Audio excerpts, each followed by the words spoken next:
कासरे बीचे सर रामा, कासरे बीचे सर रामा। अरे राम नागर लिया जाला काले कनिया रे हरे, हरे राम नागर लिया जाला काले कनिया रे। एक बात मैं और कहूं कि खेरी में एक उसकी विशेषता ये है, एक ही गीत एक ही मीटर में है, एक ही पंक्ति उसको कई कई धुन गाएंगे। एक उदाहरण है, आधी रात चमे सहरा रे, हरि बेला फूले आधी रात चमेली बिन सहरा रे हरि,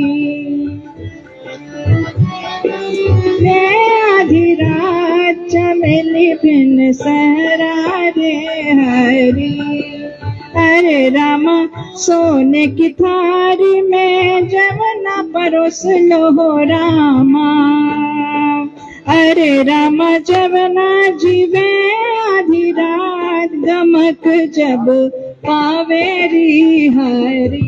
ये फूल है इस सावन का, आधी रात चमेली बिन सहरा रे।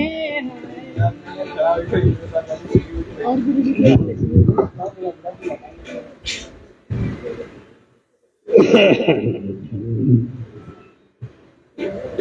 कजली में ऐसा है, देखिए कजली, झूला, चौलर, लावनी। लावनी तो बोल सकते हैं कि कजली, चौलर और झूला चलता है। आम आदमी सबको कजली कहता है, उसको भी समझ है। झूला क्या है किसी में? हाँ हाँ, कजली नहीं है, कजली नहीं है। झूला झूले बनवारी, अरे सावरिया झूला झूले बनवारी, अरे सावरिया झूला झूले बनवारी, अरे सावरिया झूला झूले बनवारी, अरे सावरिया। झूले मदन गोपाल के परम निहाल, झूले मदन गोपाल के परम निहाल, संग झूले राधा प्यारी, अरे सावरिया संग झूले राधा प्यारी, अरे सावरिया झूला झूले बनवारी, अरे सावरिया। इसका जो आखिरी धुन सुने कि रिद्धि सिद्धि से सरस झूले सोने से हंसे, रिद्धि सिद्धि से सरस झूले सोने से हंसे, जैसे झूले सृष्टि सारी, अरे सावरिया जैसे झूले सृष्टि सारी, अरे सावरिया जैसे झूले सृष्टि सारी, अरे सावरिया झूला झूले बनवारी, अरे सावरिया झूला झूले बनवारी, अरे सावरिया झूला झूले बनवारी, अरे सावरिया। और एक गीत है, वो शायद आप सुनते हैं, आप गाँव में, वो बहुत पॉपुलर है। झूला धीरे से झूला सुतारे,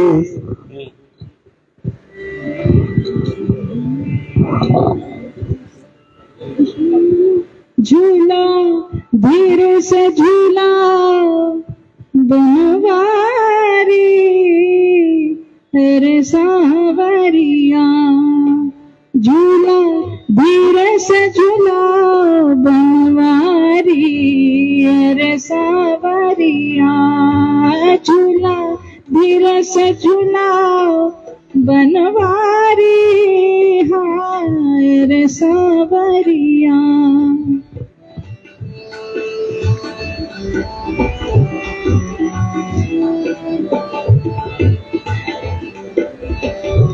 झूला धीरे से झूला बनवारी, रे सावरिया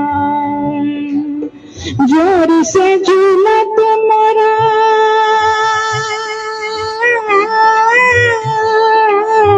जोर से झूला तुम्हारा जियारा डरत है, जोर से झूला तुम्हारा जियारा डरत है, कहीं लचके कदमवा की डारी रे सावरिया, लचके कदमवा की डारी अरे सावरिया, झूला डारी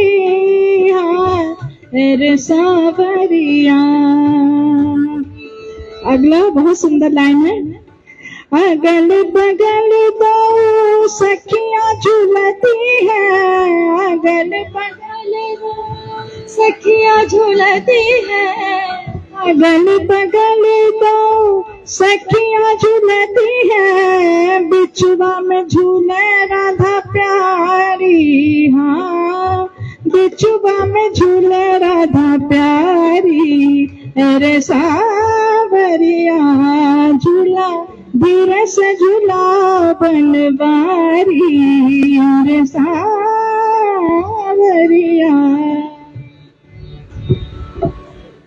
कितने सारे कजरी हम लोगों ने सुनी और हम लोग आनंदित मगन हो गए, ये भूल गए कि समय कहाँ से कहाँ चला गया। और सावन के तो अभी कई पड़ाव पार करने बाकी थे और हम लोग कजरी में ही फंस करके रह गए और संभवतः पूरी रात भी ये बातें कजरी की चलती रहे तो मुझे लगता है एक रात कम पड़ेगी, क्योंकि भंडार अगाध भंडार है आदरणीय द्विवेदी जी के पास और संगीता दीदी के पास। पर समय रुकता नहीं है, हम आगे चलते हैं नागपंचमी की ओर। और शुक्ल पक्ष की पंचमी जो सावन की होती है नागपंचमी मनाते हैं। अमृत मिश्रा आपको इस बारे में कुछ बता रहे हैं, तो आइए जानते हैं नागपंचमी क्या है, उसके कहां से हमें साक्ष्य मिलते हैं और किस तरह से हम इसको मनाते हैं।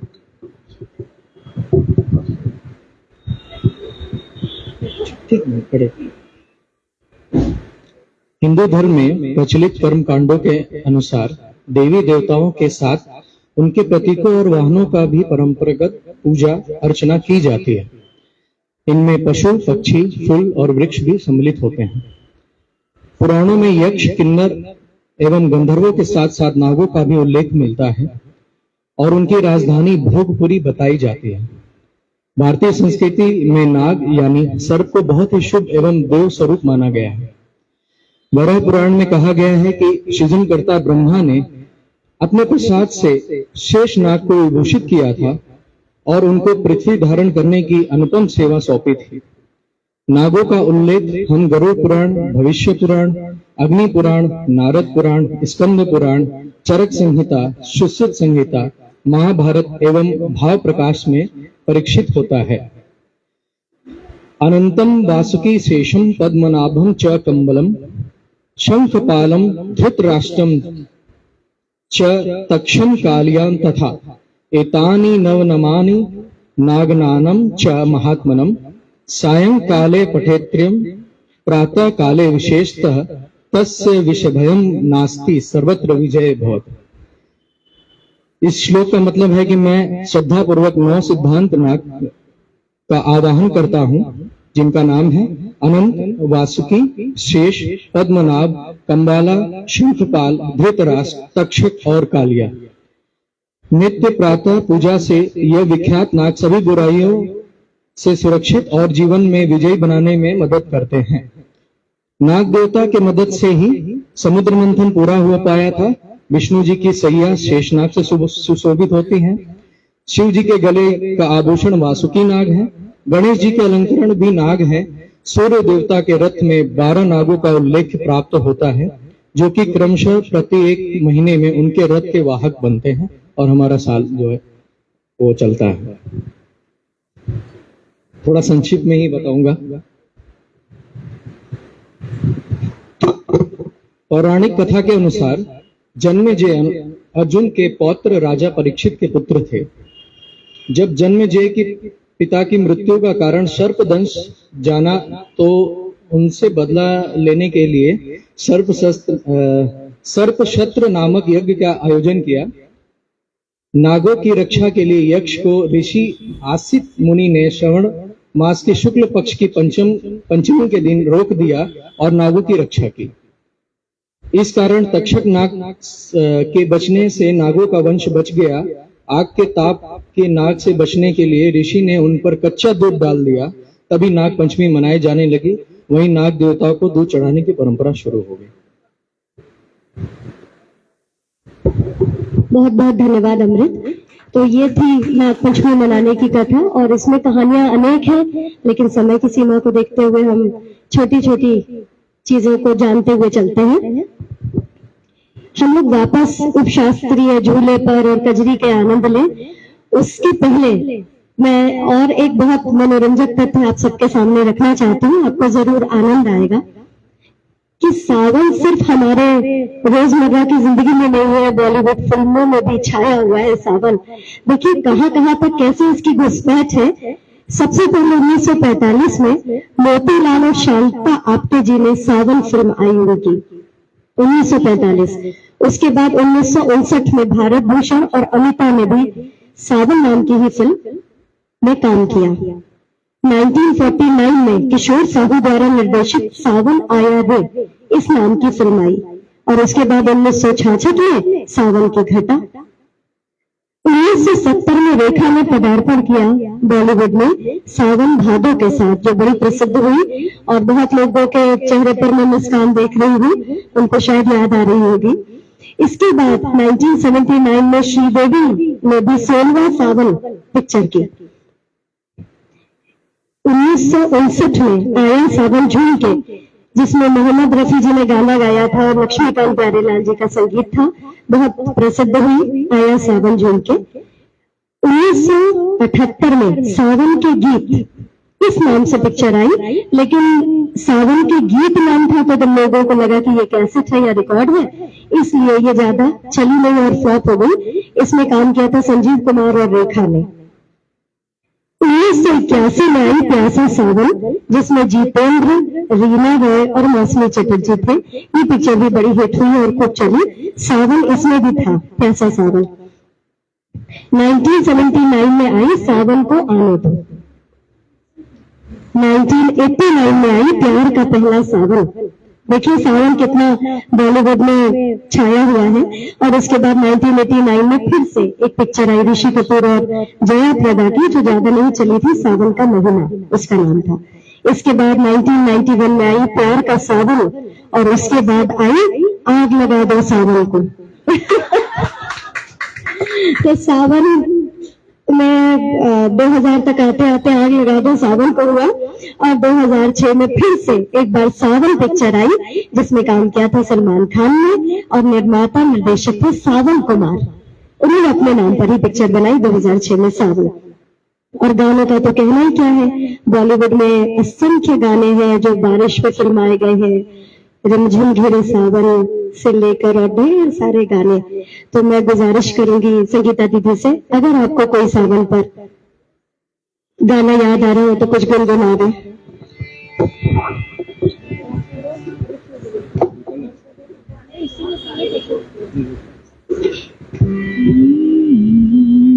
सावन का महीना पवन करी सो, जिया रे झूमे ऐसे जैसे बनना नाचबो।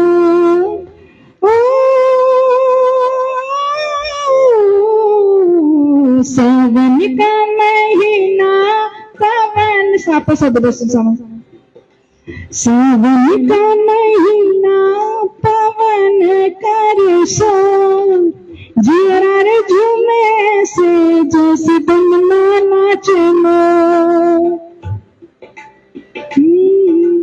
जिया रे झूमे से जैसे बनना नाचबो। रामा गजब ढाई ये पुरवैया, नैया संभालो देखो हाय हो के गैया। पुरवैया के आगे चले ना कोई जोर, जिया रे झूमे से जैसे बनना नाचलो। सावन का महीना पवन करे सो।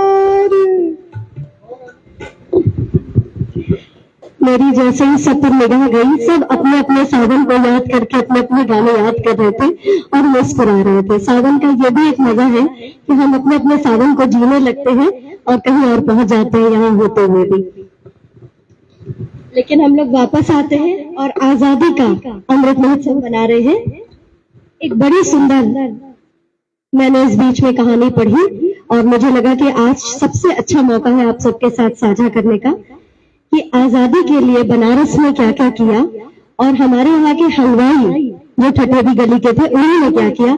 इसका एक बहुत सुंदर मशहूर किस्सा है जो कि मैंने विपुल कृष्ण नागर जी की वॉल से लिया है, वो मैं यहाँ आपके साथ बांट रही हूँ ताकि अधिक से अधिक लोग जान सके कि बनारस में लोगों ने आजादी के कैसे उन्होंने अपना हिस्सा लिया। जो लड़ाई नहीं लड़ सकते थे, अपनी दुकान चला रहे थे, तो उन्होंने वहां से बैठकर कैसे आजादी के गीत गाए या अपना संदेश दूसरों तक पहुंचाया। ये आजादी यही नहीं मिली है, उसके पीछे कितने लोगों ने किस किस तरह से क्या क्या कुर्बानियां दी होंगी। हम सिर्फ याद कर सकते हैं, नमन कर सकते हैं और ये कोशिश कर सकते हैं कि आगे आने वाले समय में हम और अच्छे से अपने देश के लिए काम कर सके और अमृत महोत्सव ऐसे ही मनाए। ठठेरी गली में 1942 से 47 तक, जैसा कि यहाँ जितने लोग बैठे ये तो जानते ही हैं, लेकिन जो हमारे ऑनलाइन मित्र सुन रहे हैं जरूर जाने कि ये बनारस की एक बड़ी प्रसिद्ध मिठाई की दुकान है राम भंडार। यहाँ पर ठठेरी गली में जो इसके मालिक थे रघुनाथ प्रसाद एवं हनुमान प्रसाद जी, वो महात्मा गांधी के अनन्य भक्त थे और उनको ये लगता था कि हम हलवाई की दुकान चला रहे हैं सिर्फ, और हम आजादी के ये जो लड़ाई है इसमें किसी भी तरह से भागीदारी नहीं दे पा रहे। वो दोनों गद्दी पर बैठे थे और वहीं से उनके कान में एक आवाज आई। उनके दो कारीगर आपस में कहा सुनी कर रहे थे। तो एक ने कहा कि अरे देख के केसर डाला, इतना केसर पचावे खातिर नई गद कहाँ से मिली, पुराना जमाना गए, केसरी रंग बस अब झंडा में अच्छा लगे ना। उन लोगों ने जब ये बात सुनी तो उनके दिमाग में आया कि अरे केसरी रंग का तो झंडा है, ये जो तिरंगा है क्यों ना हम इसके माध्यम से अपनी बात लोगों के घर घर तक पहुंचाए कि तिरंगे को किस तरह से प्रचारित करें। और उन लोगों ने उस रात जब दुकान बंद करी तब बैठ करके बर्फी बनाई जिसका नाम रखा तिरंगा बर्फी।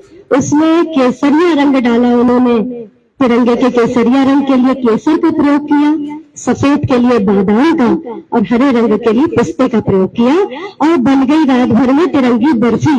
तब वो लोगों ने अपने घर जाने लगे तो गाते हुए जाने लगे पुलिस वालों को देखकर कि हमारी अटरिया पे आजा सवरिया, देखा देखी बलम हुए जा रहे। यानी उन्होंने गाने के अंदाज में बात कह दी कि इस संग्राम में, इस आजादी की बातों में हम भी पीछे नहीं है, हम अपनी तरह से शामिल हैं। और जब अगले दिन उनकी दुकान खुली तो सबसे ऊपर वो तिरंगा बर्फी रखी थी और सब लोगों ने इसको खरीदा। और फिर तो ऐसा होने लगा कि जब भी कोई छोटी से छोटी जीत होती तो तिरंगा बर्फी घर घर बांटी जाती और खाई जाती।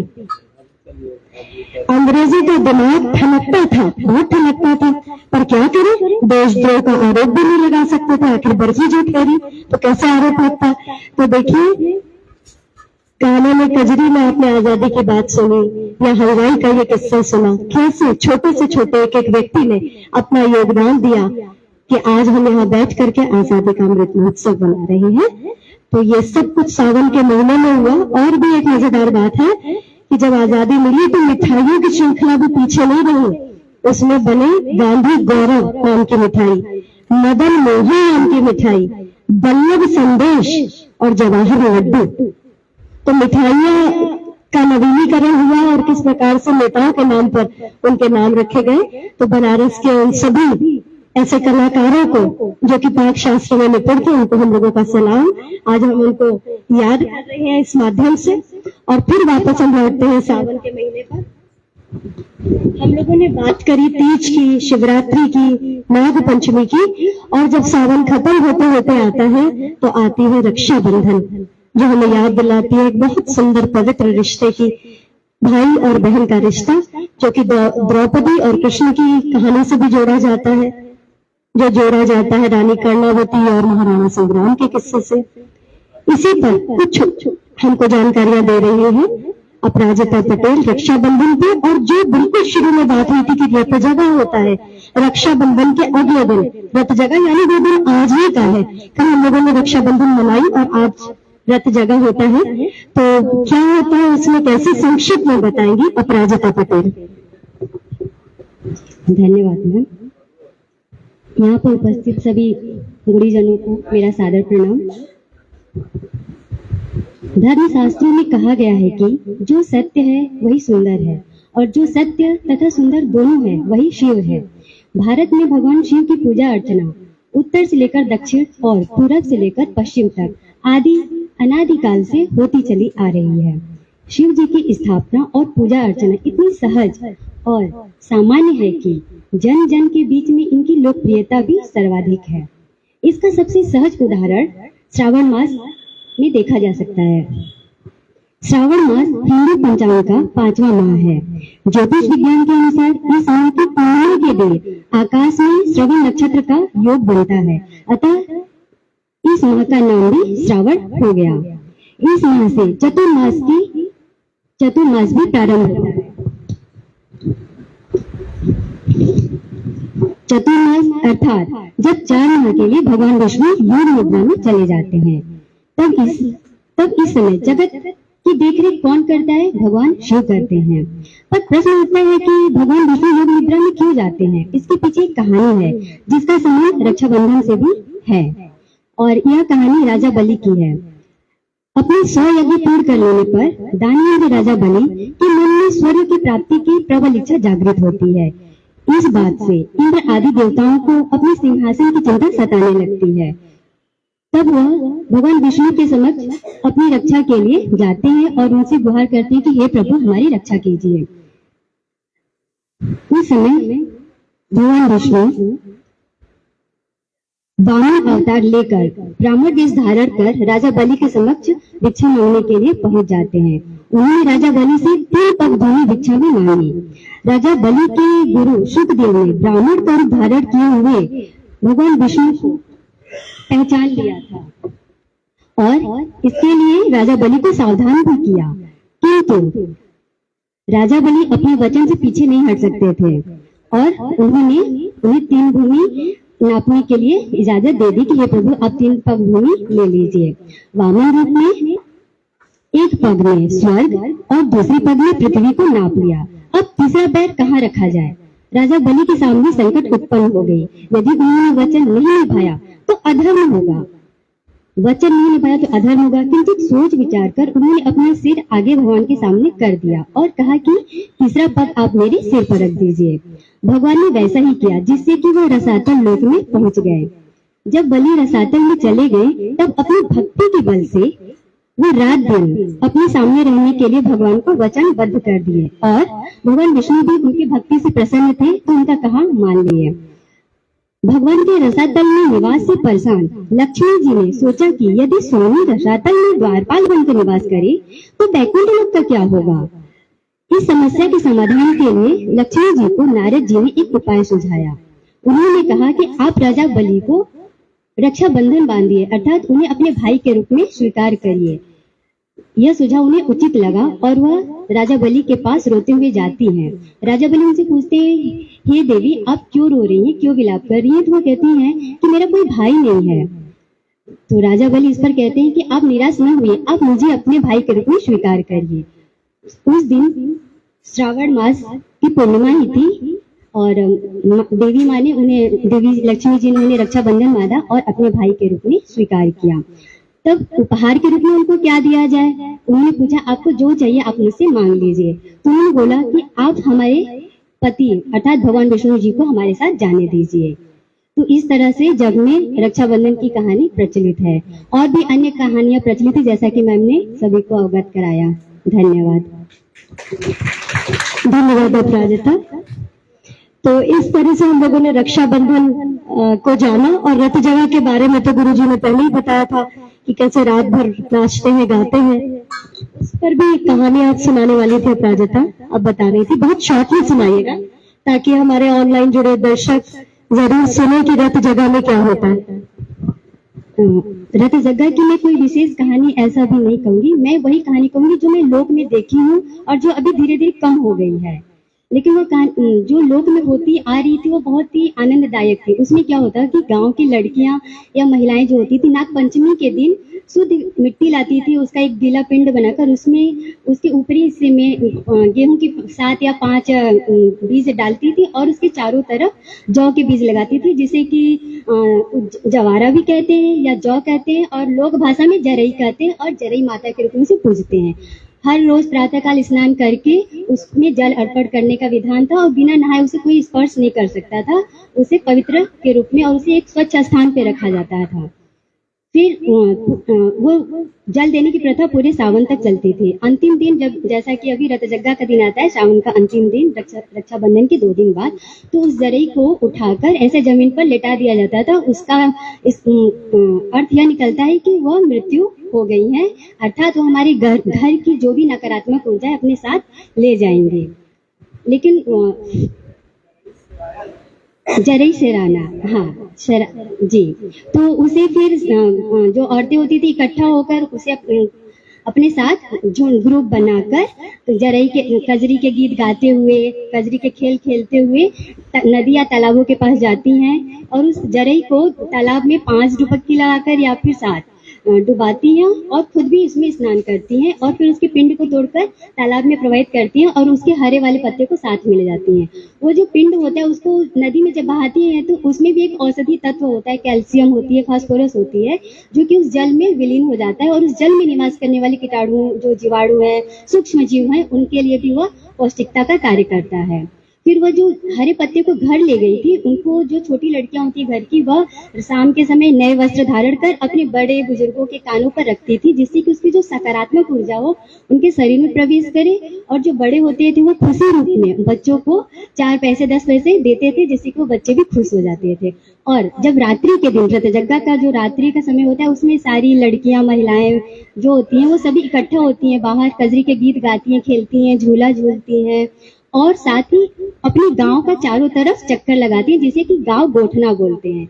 अब इसका लोक में एक हम अर्थ समझे तो क्या हुआ कि जो लड़कियां होती थी या महिलाएं होती थी, नई नई बहुएं होती थी, वो गांव तो नहीं ना घूमती थी, उनको बाहर जाना अलाउ नहीं होता था, तो उस रात्रि को वो अपने गांव का भी भ्रमण करती थी, जिससे कि वो देखती थी कि हमारा गांव कितना सुंदर है या हमारी सखी का घर कैसा है, हमारा गांव कितना बड़ा है, कितनी इसमें सुंदरता है, ये सारी चीजें भी उसमें समाहित होती थी। इतना सुंदर हमारा भारतीय संस्कृति है और बस इतना ही कहना चाहूंगी। धन्यवाद। बहुत बहुत आभार अपराजिता, आपने बहुत सुंदर ढंग से बताया। जो गांव का जीवन जिन्होंने नहीं जिया है और जो वो ये चीजें नहीं जानते, कम से कम सुन के अनुभूति तो कर सकते हैं कि कितना आनंद आता होगा सखी सहेलियों के साथ दिल की बातें करके और मन बहला करके। तो सावन के पूरे महीने का हम लोगों ने चक्कर लगाया, शिव की बातें की और शिव का तो ये मासी है, उनकी कृपा कहते हैं मात्र जल चढ़ा देने से ही हमें मिल जाती है। और हाँ, भादो पे आ रहे गुरु जी, अभी तो हम सावन पे ही है। उनका दुग्धाभिषेक होता है, जलाभिषेक होता है, गन्ने के रस से होता है, घी से होता है, तरह तरह से भक्तों की जो भी मनोकामनाएं होती हैं वो इस प्रकार से उनको अर्पित करते हैं और प्रणाम करते हैं। 12 ज्योतिर्लिंग भारतवर्ष में स्थापित है। अपनी यथासंभव शक्ति अनुसार सभी जितने भी शिव को पूजने वाले हैं, धारण करने वाले हैं, वो सब यथासंभव पूजा करते हैं। कजरी पर तो हम लोगों ने बहुत सुना संगीता दीदी से और गुरुजी से, लेकिन सावन और झूला इन दोनों का भी तो चोली दामन का साथ है। जो आखिरी में झूला गुरुजी ने सुनाया वो कह रहे थे वो कजरी का ही झूला है, लेकिन और आपने जो झूला धीरे से झूला वो बनवारी, तो झूला और इससे जुड़ी हुई एक रोचक जानकारी जो बहुतों को पता भी है, झूला झुलाने का विधान है सावन में। न सिर्फ कृष्ण झूलते हैं बल्कि राम भी झूलते हैं। अयोध्या में मैं बहुत सालों तक गई हूँ, सावन के महीने में वहाँ झूलनोत्सव होता है और हर मंदिर में झूला पड़ता है और रामलीला झूलते हैं और बड़ा प्रसिद्ध वहाँ का झूला है। सिया संग झूले बगिया में राम ललना, जहाँ पड़त है डोला आठो याम ललना, सिया संग झूले बगिया में राम लला। नहीं अभी कर तो नहीं पाएंगे, लेकिन मैंने इसको कनक भवन में अयोध्या में बहुत जगह पर किया है। वहां पे सावन में ही झूले पर सामने भगवान झूल रहे होते हैं, और जो कथित समुदाय के लोग होते हैं जो परंपरागत रूप से गाते हैं बजाते हैं वो जाते हैं और वहां पर अपने गाने को गा करके ईश्वर से आशीर्वाद मांगते हैं कि साल भर उनकी रोजी रोटी चले और वो बहुत अच्छा गाए बजाए और इसमें उनको और आशीर्वाद मिले बढ़त हो। ये सिर्फ अयोध्या नहीं बल्कि वृंदावन में भी झूले की परंपरा है, और वहां पर राधा जी का झूला विशेष रूप से कान्हा तो झूलते ही है, क्योंकि आगे अब सावन के बाद जब भादो आएगा और कृष्ण जन्माष्टमी होगी वो तो झूल ही रही, लेकिन सावन के महीने में राधा जी को झुलाने की प्रथा है। कृष्ण को भी झुलाते हैं तो कहते हैं राधे राधे, और राधा भी झूलती है तो झूलती है राधे राधे। तो झूलन पूर्णिमा के नाम से भी प्रसिद्ध है। तो कुछ एक झूला हम लोग सुनना चाहेंगे, आप सुनाए दीदी। आपने बहुत अच्छी बात कही। राम जी और सीता जी पर एक हमने कोशिश की, गुरु जी हमने कुछ लिखा है। मैंने लिखा है, कोई त्रुटि हो सकती है क्योंकि मैं लिखती नहीं हूँ, पर आवश्यकता आविष्कार की जननी है, तो कहीं गाना था मैंने लिखा था आप सबकी आज्ञा से।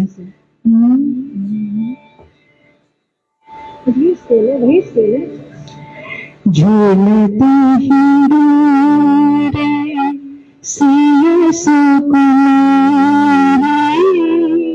संग सुहे देखो अवधि बिहारी। झूलत डोलना सिया सुकुमारी संग सुहे देखो अवध बिहारी। झूलत डोलना।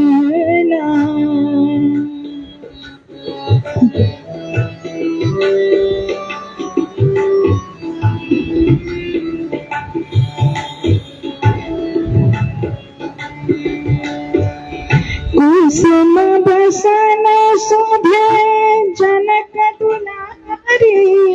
कुसुम बसन शोभे, कुसुम बसन शोभे जनक दुलारी। पीत बसन शोभे अवध बिहारी।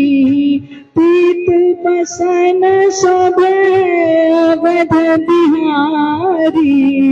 झूलत डोला सिया सुकुमारी संग सुहे देखो अवध बिहारी। झूलत डोला।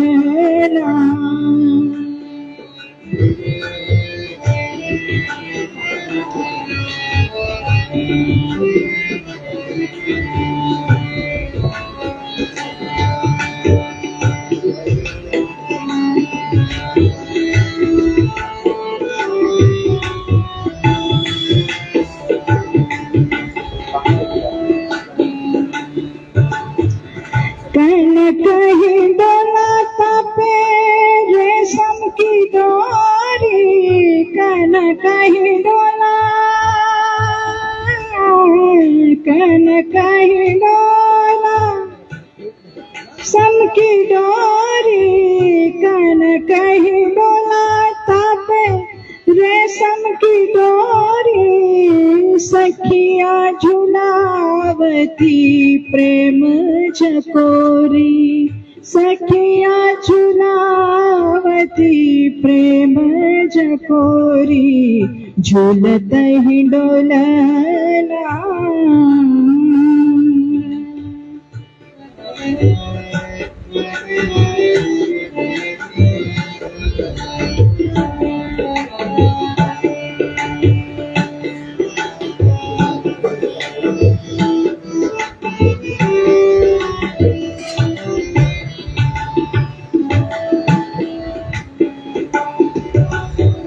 शोभा जुगल की परन न जाए। शोभा जुगल की शोभा, शोभा शोभा जुगल की परन न जाए, हाँ शोभा जुगल की परन न जाए, अनुपम छवि रति काम लजावे, अनुपम छवि रति काम लजावे, झूलत डोलना सिया सुकुमारी, संग सुहे देखो अवध बिहारी, झूलत डोलना झूलत डोलना झूलत डोलना।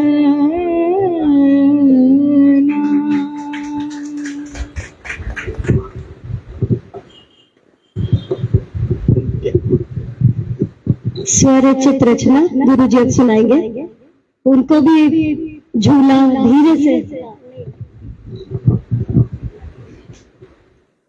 ऐसा ही प्रकरण ऐसा है, जिस रस की वर्षा हो रही है, जिस आनंद का अनुभव हो रहा है, वो तक चलता है, लेकिन एक लोक मर्यादा है, एक सीमा भी उसको की है। और मैंने कहा कि मेरी धृष्टता ही है कि मैं इन लोगों के सामने गा की बेकार की। एक और भी ऐसा कार्य इन्होंने किया है कि मैं बात अभी भी आप सबसे क्षमा मांगू, और इसमें मैंने कुछ क्षमा ऐसा किए 2-3 बार, और वो किसी बड़े आदमी के कहने पर शुरू किया। लोकगीत की एक पंक्ति कहीं इधर बिखरी मिल गई, पूरा गीत नहीं मिला, ढूंढता रहा उसको। प्रति का हम लोग को श्रद्धे थे पंडित रूपनाथ त्रिपाठी, बहुत एक कवि थे, उन्होंने कहा अगर नहीं मिला तो उसको अपनी ढूंढ तक पूरा करो। तो जिनके 30-35 गीत थे, रामानंद जी ने तो छाप दिया। तस्वीर वो है, एक गीत मुझको मिलाते गए, झूला धीरे से झुलावा सुकुमारी सिया।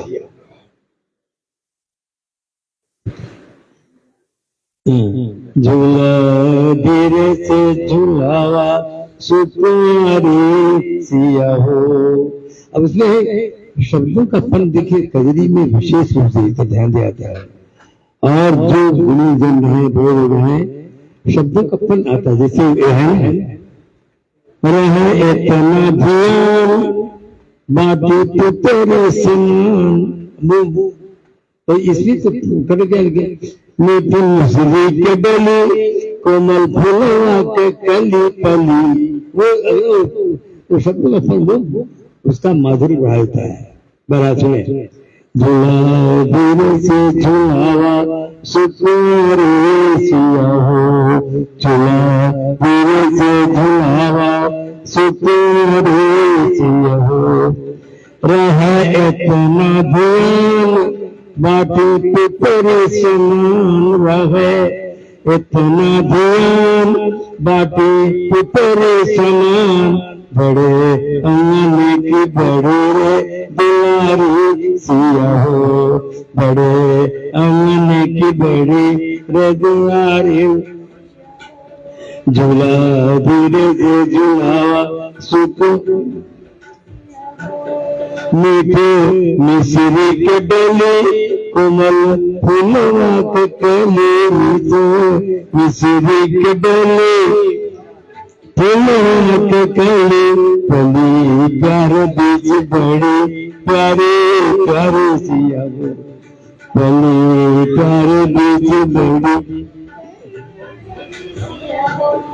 छवि देखे बद जागे, छवि देखे बद जागे, नैन अनुराग, छवि देखे बद जागे, नैन अनुराग लागे, घर बखरी की उजियारी सिया।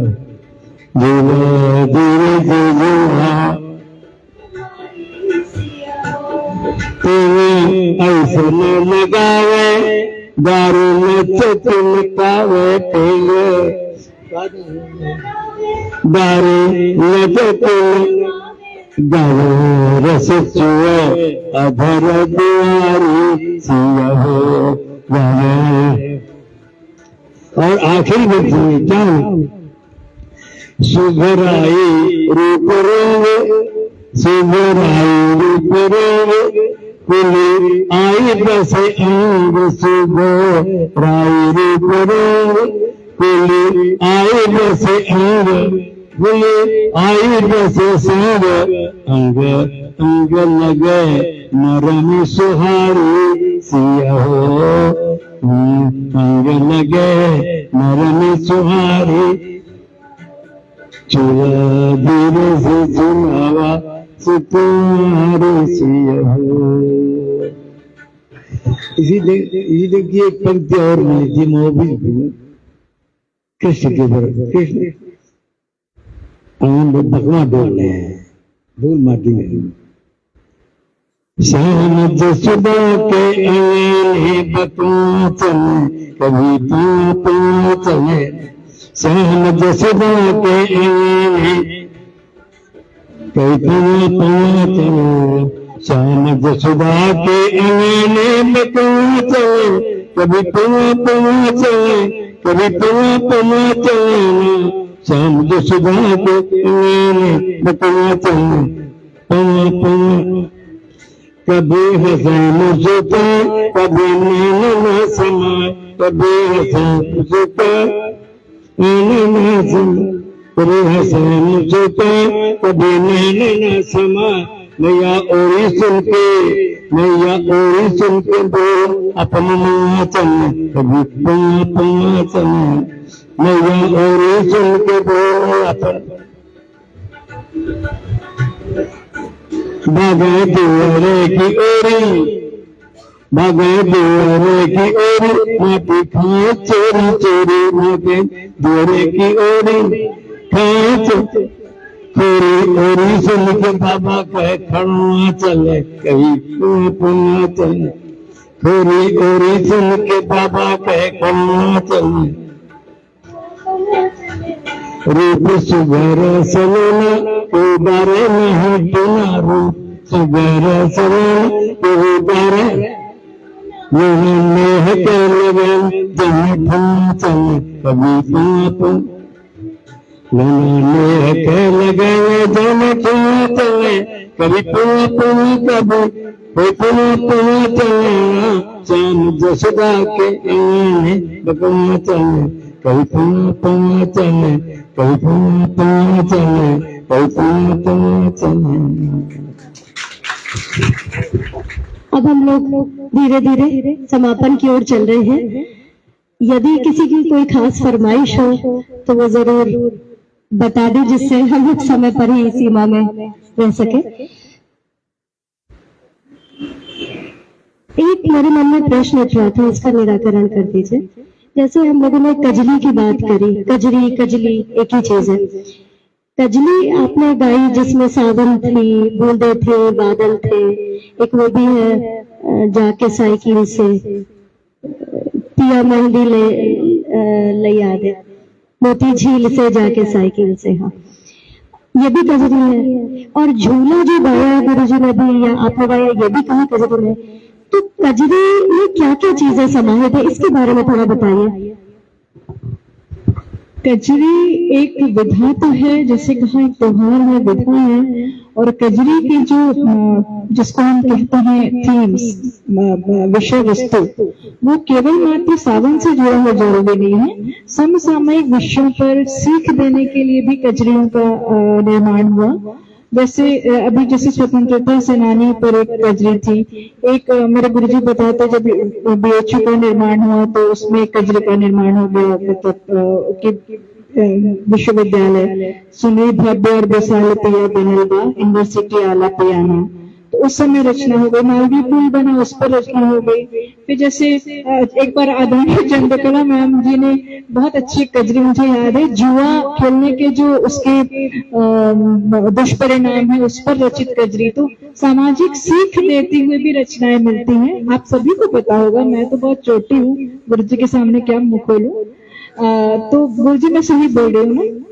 कि प्रसंग किसी भी प्रसंग में जो सामाजिक से, जैसे बनारस गुरुजी ने हमको ये बताया जो पिया मेहंदी ले आए दो मोती झील में, तो उसके लास्ट स्टेंजा में आता है सेवक इतना कहानी जब ले रही जिनगानी बात करे मत कोई से बेसील से।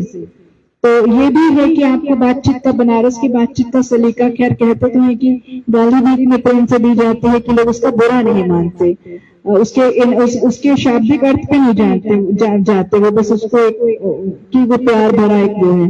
तो इस तरह से कजरी नॉट ओनली कि सावन पर ही केंद्रित हो, पर ये एक ऐसी विधा है चूंकि इसको समाज के विभिन्न वर्गों में इसकी पहुंच थी, तो इसके माध्यम से, जैसे संगीत के माध्यम से चेतना का एक प्रचार करना, मेरी समझ से इतना ही है। और गुरुजी इस पर विशेष बोलेंगे। गुरुजी आप भी। जैसे मैंने पहले कहा कि कजरी केवल गीत नहीं, कई एक पर्व है और कई खेली भी जाती है। और झूला, चौला, लावनी, कजरी में सब आम आदमी को कजरी कहता है। झूला झूले का बना झूला है बना, लेकिन कजरी नहीं है, उसी के लिए। और इसके लिए बहुत एक बार बहुत सही थी। दरअसल आचार्य ने अपने ढंग किया, ये हुआ कि इसको एक विधा की संज्ञा दी जाए, लेकिन लोगों का नहीं सहज ही रहेगी, जबकि धुनों के मानो सर्वाधिक संपन्न है। एक ही पंक्ति कई धुन मिला के लोग सुनाते दिखते, हम सुना है। और ऐसा है कि कोई जो अखाड़े वाली कजरी होती थी, कोई घटना हो तो कजरी बन गई, वो चल रहे हैं, वो गा रहे हैं, उसका जवाब कजरी बन गई। मूल रूप से देखिए शुरुआत उसकी होती है कि जो उत्साह आनंद का पर्व है, ग्रीष्म के बाद हरियाली पसरती है, लोग में आ सकती है, फिर वो खेती बाड़ी का ये उल्लास आनंद पर्व होते हैं, उसका आनंद रहता है। लेकिन मेरे श्रृंगार के बाद और भी आते हैं सामाजिक धारा दिखते हैं, उस पर भी है तमाम तरह के, हर तरह बात में कोई घटना हुई। हमारे यहाँ एक बार बहुत, हम लोग छोटे छोटे थे, बहुत रोचक घटना है, बहुत रोचक है, अद्भुत। वो हमारे गांव के पास में एक चौधरी साहब बहुत संपन्न थे, तो सबसे पहले वो रेडियो ले आए, बहुत बड़ा सा रेडियो, और हम पर लग जाए उनके, वो बड़े बिजा आ जाए, लोग बैठे रोज का ही कई था। और हाथी ले आए, तो उस पर वो जो बगल में एक मुसलमान थे बाहर थे, उन्होंने एक कजरी लिखी, जो उनका देहांत हुआ ऊपर गाँव गाँव निकल गए चौकियों के, एक राजा बारे बल्लू हाथी बल्ले ये बाजा बारे बल्लू, क्या इतना रोचक था। तो ये कहानी में वैसी ये नहीं फली श्रृंगार वीर कवि मौसम का वर्णन तो है, लेकिन वो इसीलिए लड़ते थे कि इसको एक विधा की संज्ञा दी जाए। अच्छा, और अंत में मैं एक और दृष्टता कर रहा हूँ आप सबसे विनम्रता पूर्वक, न चाहते हुए भी आप लोगों का समय वो 5 मिनट और होगा। एक में 12 मासा आपके सामने, 12 मासा सामान्य रूप से 12 मासा जो भी सामने आया, तो सावन में, आषाढ़ में ही सावन में ही हर महीने का नाम आता है। इसकी विशेषता है कि कोई भी किसी महीने का नाम नहीं, लक्षण से मालूम हो कौन महीना चल रहा है। दूसरी चीज है कि 3 चरण इसके हैं, एक चल रहा है, दोनों में रिदम बदल जाता है, एक कट्ठू भैया आती है नहीं, और अंतिम बंद में 3 धुन अलग अलग धुन है। अच्छा देखिए सुनिए, तो उससे आप सभी गुणीजन हैं, और चूंकि आप लोग संगीत के उम्मत जी यहाँ पर, ये मतलब आप सब गुणीजन है, इसलिए आपके सामने रख गए हैं। आषाढ़ से बात शुरू होती है।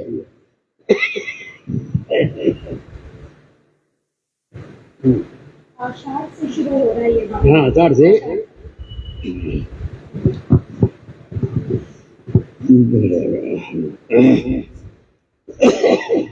बाबर गर जय बिजुरी चमके झमझम बरसे पानी, सबके सुख के सपन सुबोत भीजे धरती रानी, पानी लिखे जिन गानी के कहानी मितवा,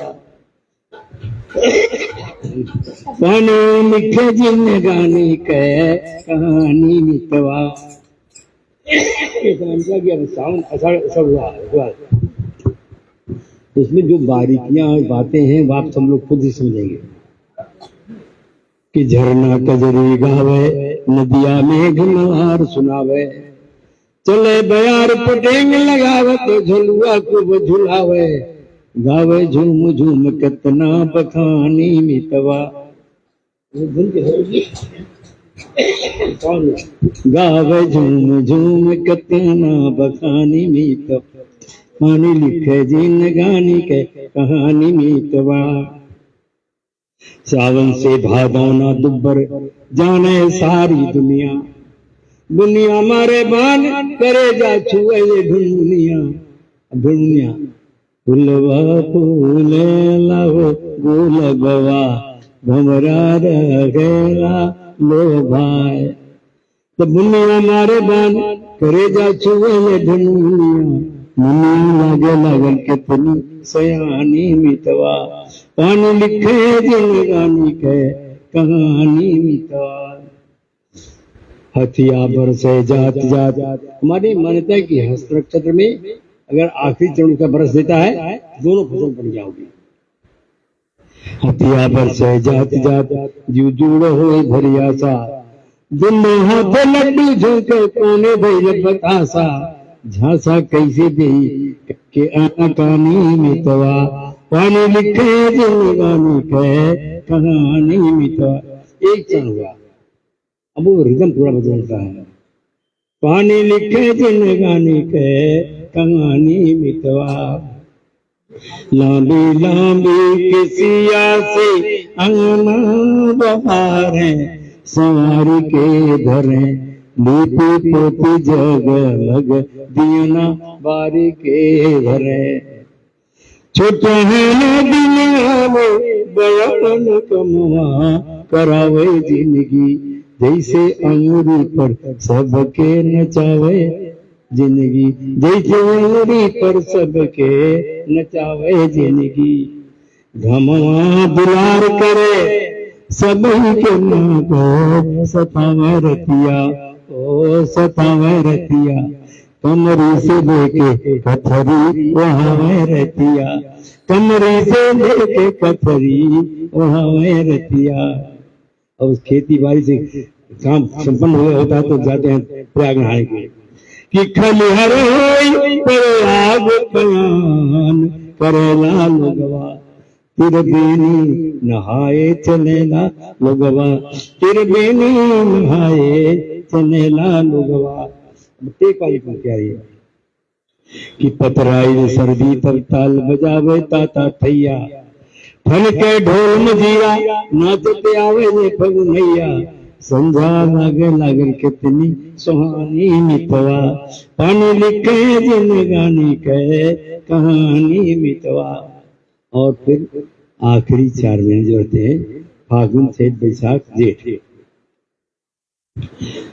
फागुन में गन्ने की पिराई होती है, कुलवाड़े करागा बद कैला, क्या धुन चलती है, कुलवाड़े करागा बद कैला, माने मनवा बह कैला, कुलवाड़े करागा बद कैला, अमरैया सिंहार रचावेले, माँ कैसर रोला सकैला, माने नहीं मनवा बह कैला, टप टप महुआ चुए गुजरिया बीने चलेली, माह के मान छुए गुजरिया बीने चलेली, उड़ जाने चिड़ैया सुहाने, पौन पर पिया बितावे करहाने, भर हरुआ तन पोवे गुजरिया बीने चलेली। और जब सबसे तेज तिगन होती है, लू चलती है, बोए इतनी दोपहरिया होना। बोए इतनी तपन दोपहरिया होना दूर कौलेली उठली बुभरिया होना आगे बरसले कचिया बैरिया होना लागत थम गई चलती बहरिया होना लागत थम गई चलती बहरिया होना। और अंतिम पंक्तियां जी कि ताल पता ले गई कोना आटे नहीं डोरी नदिया बोल गई रेती में पति कपिया से बटोरी छोरा छोरी में बहरिया हिरानी में तवा छोरा छोरी में बहरिया हिरानी में तवा पूरी मोरी में कुमरिया और मानी में तवा कहानी लिखे दिन गानी के कहानी में तवा।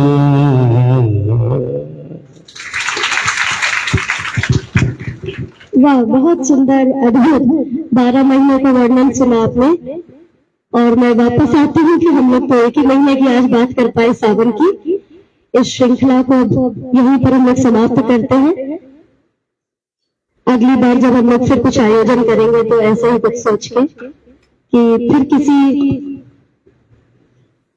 महीने को लेकर या आगे किसी परंपरा को लेकर काम करें, आने वाली पीढ़ियां ये सुन सके, जान सके कि कितने रस छुपा है हमारे हर महीने में, इसमें त्योहारों में कहानियां हैं छोटी छोटी जो जुड़ी हुई है, और जो कि न सिर्फ कहानियां हैं बल्कि वो साइंटिफिक रीजंस के साथ भी जुड़ी है कि सावन में छाछ नहीं पीनी चाहिए और साग नहीं खाना चाहिए। तो क्यों नहीं खाएं, उसके पीछे भी कारण है। ऐसा ही नहीं है कि जो हमारी दादी नानियां कहती थी वो कोरी कथाएं कहती थी या श्रुति परंपरा से जो चला आ रहा था उसी को बोलती थी और इसमें कोई वैज्ञानिक तथ्य नहीं था, ऐसा बिल्कुल नहीं है।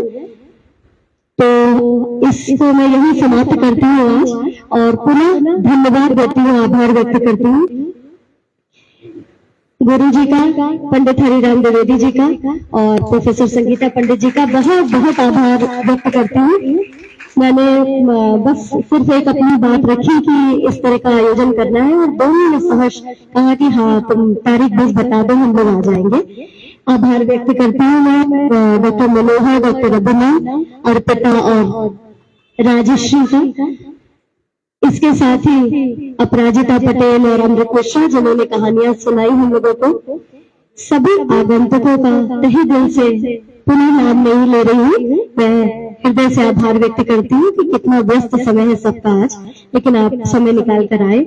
और अगर मैं ये ना कहूँ कि पिलग्रिम्स पब्लिशिंग हाउस के पंडित रामानंद तिवारी जी का सबसे बड़ा आभार, जिनके सामने मैंने ये समस्या रखी कि मुझे जगह मैं कहाँ करूँ, तो उन्होंने कहा कि इससे सुंदर क्या जगह होगी कि आप सब यहाँ आए और कुछ बातें हो, कुछ गाना हो, कुछ मिठाई हो, जलेबा हो, तो इससे अच्छा क्या होगा कि एक पूरा दिन, पूरी शाम हम इतनी सुंदर बिताएं। तो बहुत बहुत मैं आभार व्यक्त करती हूँ पंडित रामानंद तिवारी जी का और आपकी पूरी टीम का। उन लोगों का बहुत सहयोग हमें मिला। सभी शिष्यों को आभार व्यक्त करती हूँ।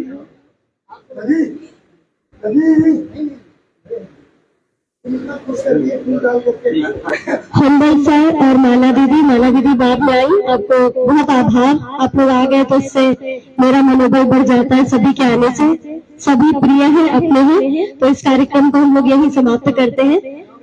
गुरु जी कुछ कहना चाह रहे थे?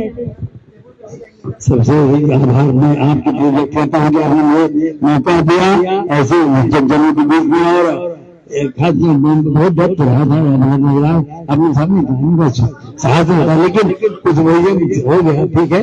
बहुत बहुत आभार, बहुत बहुत धन्यवाद आपका।